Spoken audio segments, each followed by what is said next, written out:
యేసుక్రీస్తు ప్రేమ నుండి మనల్ని ఎడబాపలేవు అంటాడు. అంటే అర్థం ఏమిటి? సూటిగా నేనేం చెప్తున్నానంటే, తండ్రి అయిన దేవుడు యేసుక్రీస్తు ప్రభువారినే మన కోసం అప్పగించాడు. మరి మన అవసరతలు మన దేవుడు తీర్చలేడా? మన కష్టములు ఆయన తొలగించలేడా? మన కన్నీటిని ఆయన తొడవలేడా?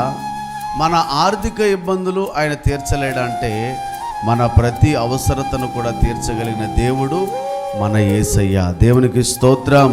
అంటే ఏంటి?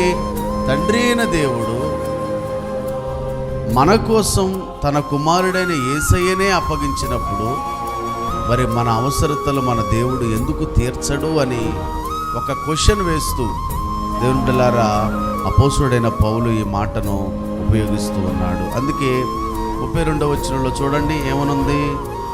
ఆయనతో పాటు